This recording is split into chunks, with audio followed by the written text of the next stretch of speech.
Nous aspirons tous à la connexion. C'est un besoin humain fondamental. Nous souhaitons être vus, entendus et compris. Ce désir de connexion est ce qui nous pousse à construire des relations, à rechercher des communautés et à partager nos vies avec les autres. Mais il y a un piège. Une vraie connexion exige de la vulnérabilité. Elle exige que l'on baisse la garde, que l'on se montre authentique et que l'on prenne le risque d'être blessé. Cela peut être terrifiant. Beaucoup d'entre nous passent leur vie à construire des murs pour se protéger de la douleur, du rejet et de la déception. Nous nous blindons de perfectionnisme, de cynisme ou de froideur. Ce que nous ne réalisons souvent pas, c'est que ces murs, apparemment protecteurs, nous empêchent également de vivre pleinement la vie, l'amour et la connexion.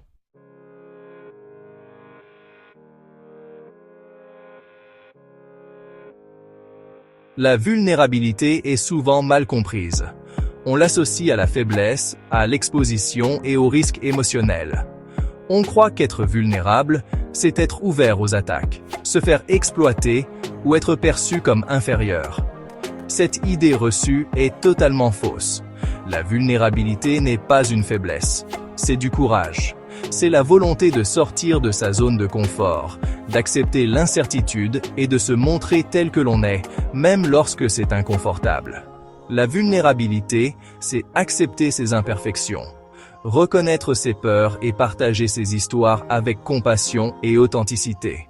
C'est se permettre d'être vu, entendu et connu, même dans nos moments les plus vulnérables.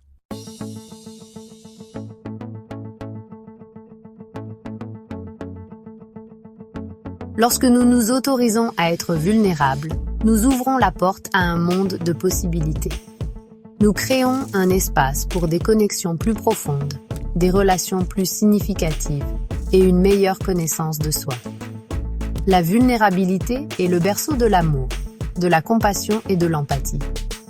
C'est par notre volonté d'être vulnérables que nous nous connectons véritablement aux autres, d'âme à âme. En embrassant la vulnérabilité, nous libérons également notre propre potentiel de croissance et de transformation. Nous apprenons à nous accepter pleinement, à accepter nos imperfections et à vivre avec plus d'authenticité et de sens.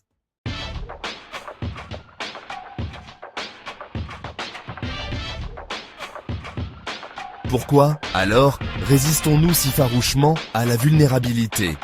Pourquoi construisons-nous des murs au lieu de ponts ? Nous cachons-nous derrière des masques au lieu de révéler nos vrais visages ? La réponse, tout simplement, est la peur. La peur est une émotion puissante qui se déguise souvent en sagesse, en pragmatisme, voire en instinct de conservation.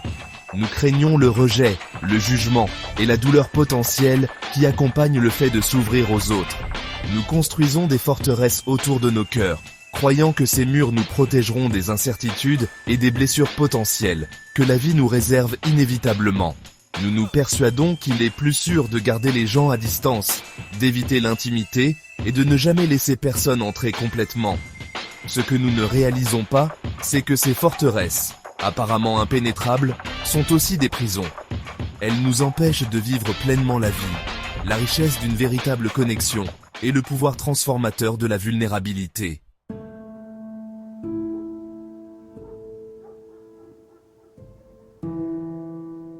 L'une des façons les plus courantes d'éviter la vulnérabilité est de rechercher la perfection. Nous croyons que si nous pouvons cacher nos défauts, nous serons aimés et acceptés. Nous passons d'innombrables heures à façonner l'image parfaite. Nous recherchons la réussite et l'approbation des autres. Cette quête de la perfection est un cycle sans fin. Il y aura toujours quelqu'un de plus performant. Le prix est notre authenticité. Nous privons le monde de notre vrai moi.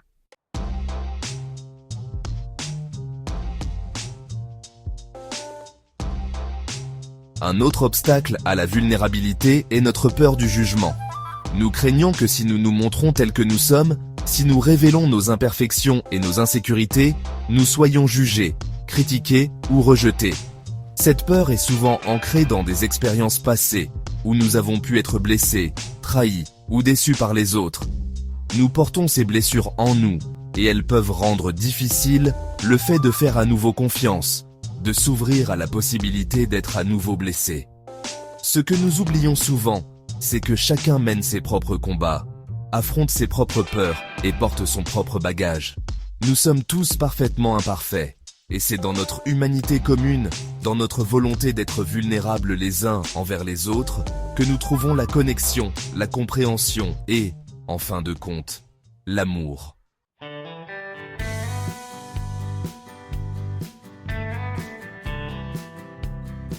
Malgré nos peurs, le désir de connexion persiste. Au fond de nous, nous aspirons à être connus et aimés pour ce que nous sommes vraiment. Cette aspiration nous pousse à rechercher des relations significatives et à partager nos vies. Mais une vraie connexion exige du courage. Elle exige que nous sortions de notre zone de confort et que nous acceptions la vulnérabilité. Cela signifie se permettre d'être vu et entendu, même dans nos moments les plus vulnérables. Cela peut sembler terrifiant au début. L'idée d'exposer notre vrai moi peut être paralysante. Mais c'est dans ces moments de vulnérabilité que nous créons l'espace nécessaire à une connexion authentique. Lorsque nous nous autorisons à être vulnérables, nous ouvrons la porte à ce qu'ils fassent de même. Nous créons un espace sûr pour que l'authenticité et l'empathie s'épanouissent. Et c'est dans cet espace partagé de vulnérabilité que nous découvrons le vrai sens de la connexion.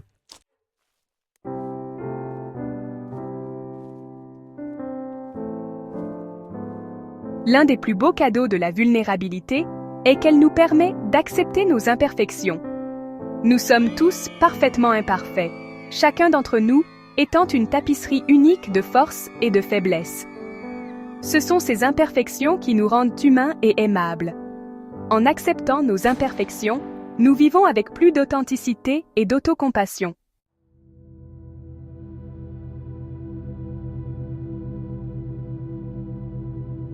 La vulnérabilité n'est pas seulement essentielle pour construire des relations solides, elle est également cruciale pour la croissance personnelle et la conscience de soi. Lorsque nous nous autorisons à être vulnérables, nous nous ouvrons à une compréhension plus profonde de nous-mêmes, de nos émotions et de nos motivations. En reconnaissant nos vulnérabilités, nous acquérons des informations précieuses sur nos schémas de comportement, nos mécanismes de défense et les façons dont nous pouvons nous freiner. Cette conscience de soi est essentielle à la croissance personnelle, car elle nous permet d'identifier les domaines dans lesquels nous devons guérir, grandir ou apporter des changements dans nos vies. Grâce à la vulnérabilité, nous apprenons à écouter notre voix intérieure, à honorer nos sentiments et à cultiver une plus grande autocompassion. Nous commençons à comprendre que nos faiblesses perçues sont souvent des forces déguisées et que nos vulnérabilités peuvent devenir nos plus grandes sources de force et de résilience. Le pouvoir transformateur de la vulnérabilité s'étend bien au-delà de nos expériences individuelles. Lorsque nous choisissons le courage plutôt que le confort, nous créons un effet domino qui peut inspirer et donner aux autres le pouvoir de faire de même. En embrassant la vulnérabilité, nous transformons non seulement nos propres vies, mais nous contribuons également à créer un monde plus compatissant et connecté.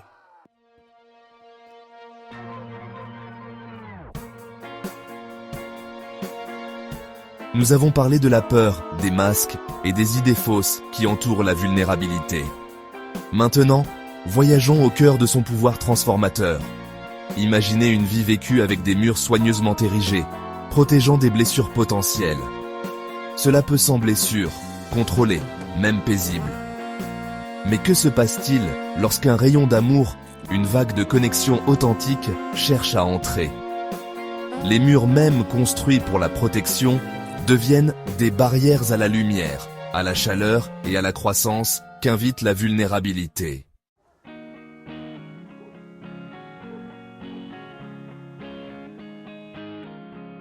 Imaginez ceci. Une femme se trouve à la croisée des chemins. Des années passées à courir après le succès, à rechercher la perfection, l'ont laissée vide et seule. Elle a construit une forteresse de réalisation, mais à l'intérieur, la peur et l'insécurité persistent. Un soir, entourée de collègues célébrant son dernier triomphe, elle sent une larme couler sur sa joue. Au lieu de l'essuyer, elle se permet d'être vulnérable. Elle partage sa peur la plus profonde. Malgré ses réussites, elle se sent comme une imposture, indigne d'amour et d'appartenance.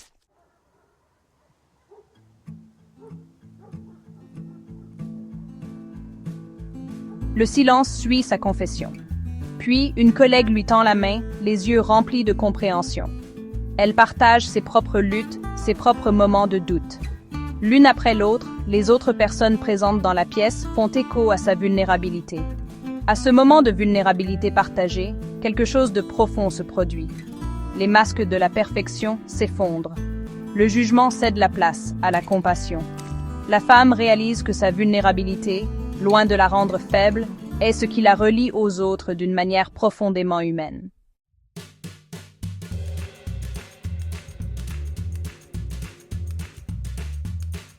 C'est le pouvoir transformateur de la vulnérabilité.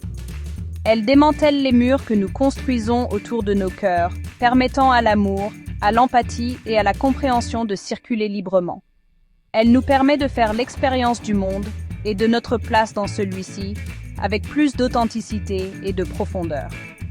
Choisir la vulnérabilité n'est pas un signe de faiblesse, mais d'une immense force.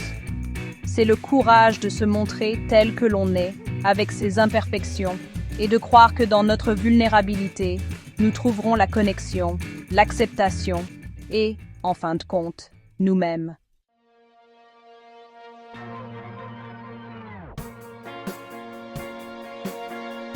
Reconnaître le pouvoir transformateur de la vulnérabilité en théorie est une chose, mais la mettre en pratique dans notre vie quotidienne exige un effort conscient et du courage. Il s'agit de faire de petits choix délibérés pour se montrer authentique dans nos interactions avec les autres, même lorsque cela est inconfortable.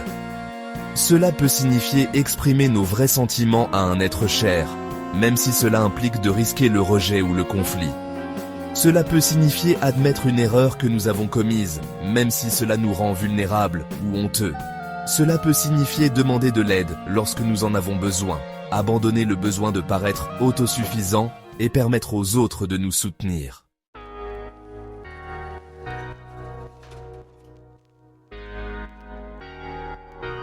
Chaque fois que nous choisissons la vulnérabilité, nous ébréchons les murs que nous avons construits autour de nos cœurs, permettant à plus de lumière et de connexion d'entrer dans nos vies. Nous commençons à ressentir la liberté et la joie qui découlent d'une vie authentique, sans plus être accablés par le besoin de faire semblant ou d'impressionner. Cette authenticité est magnétique. Lorsque nous nous montrons tels que nous sommes, imperfections comprises, nous donnons aux autres la permission de faire de même. Nous créons un espace de connexion authentique où les masques tombent et les cœurs s'ouvrent. C'est dans ces espaces qu'une véritable intimité et un véritable sentiment d'appartenance peuvent s'épanouir.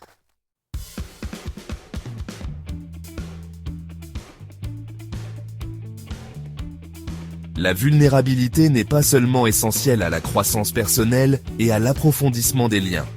Elle est également un puissant catalyseur de changements positifs dans le monde. Lorsque nous avons le courage de dire notre vérité, de partager nos histoires de lutte et de résilience, nous inspirons les autres à faire de même. En faisant la lumière sur des sujets difficiles, en remettant en question les normes et les attentes de la société, nous créons un espace de dialogue, de compréhension et, en fin de compte, de progrès. Notre vulnérabilité peut être une source de force et d'inspiration pour les autres, en leur donnant les moyens d'embrasser leur propre vérité et de créer des changements positifs dans leur propre vie et dans leur communauté.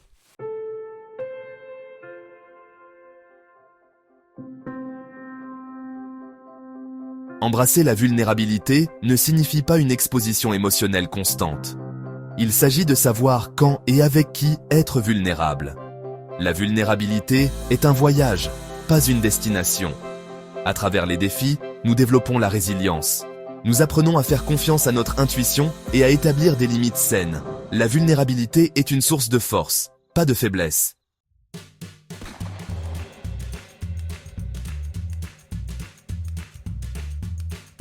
Comme nous l'avons exploré tout au long de ce voyage, la vulnérabilité est souvent perçue comme une faiblesse, un handicap dans un monde qui valorise la force et l'autosuffisance. On nous apprend à projeter une image d'invulnérabilité, à cacher nos défauts et nos insécurités derrière des façades soigneusement construites. Mais que se passerait-il si cette perception était totalement inversée? Et si la vraie force ne résidait pas dans notre capacité à dissimuler nos vulnérabilités, mais dans notre volonté de les embrasser? Et si le courage d'être vulnérable, de se montrer authentique avec toutes nos imperfections, était la force la plus puissante que nous possédions?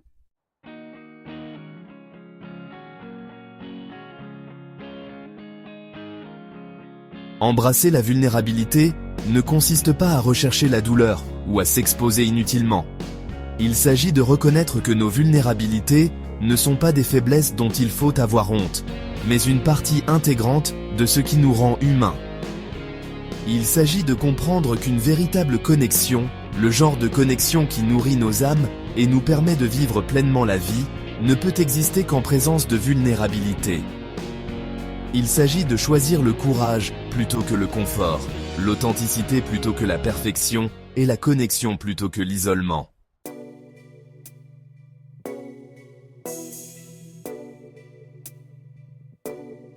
Lorsque nous abandonnons le besoin de contrôler, de présenter une image parfaite au monde, nous nous ouvrons à un monde de possibilités. Nous nous permettons d'être vus, entendus et connus pour ce que nous sommes vraiment. Nous créons un espace pour des relations plus profondes et plus significatives, pour une plus grande conscience de soi, pour la croissance personnelle et la transformation. Ce n'est pas toujours facile.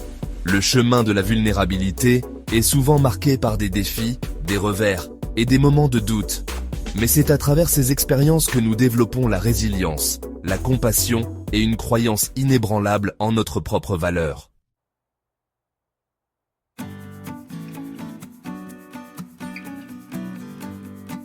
Je vous invite donc à embrasser votre vulnérabilité. Laissez tomber le besoin d'être parfait, d'avoir toutes les réponses, de contrôler tous les résultats. Permettez-vous d'être vu, d'être connu, d'être aimé pour ce que vous êtes vraiment. Pour reprendre les mots du poète Alfred Tennyson, il vaut mieux avoir aimé et perdu que de n'avoir jamais aimé. Il en va de même pour la vulnérabilité. C'est dans les fissures de nos cœurs, dans les espaces où nous nous permettons d'être vus et aimés pour ce que nous sommes, que la lumière brille le plus.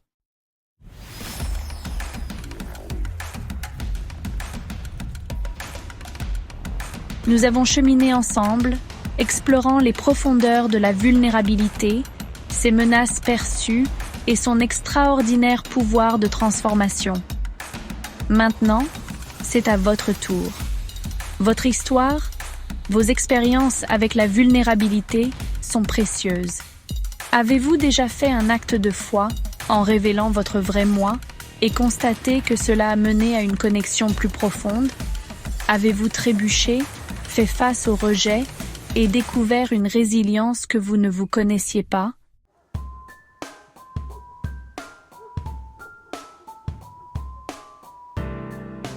Partagez votre histoire dans les commentaires ci-dessous.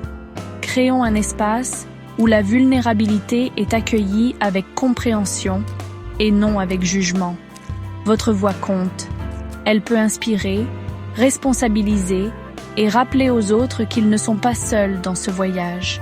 Chaque histoire partagée est un pas vers la normalisation de la vulnérabilité, le démantèlement de la peur et la construction d'un monde où l'authenticité est célébrée.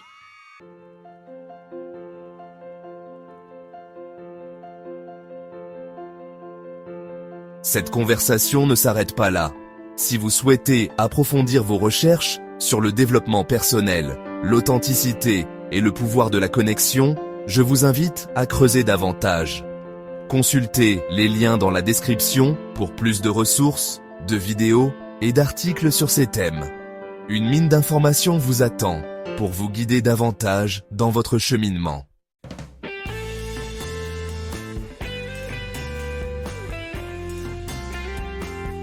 N'oubliez pas qu'embrasser la vulnérabilité est un processus continu, un voyage de toute une vie vers la découverte de soi et la connexion. Il s'agit de se présenter authentiquement, jour après jour, et de croire que dans notre vulnérabilité, nous découvrons notre moi le plus vrai et le plus résilient. Merci de vous joindre à moi dans cette exploration. Puissions-nous tous continuer à cultiver le courage d'être vulnérables, de nous connecter profondément et de vivre authentiquement.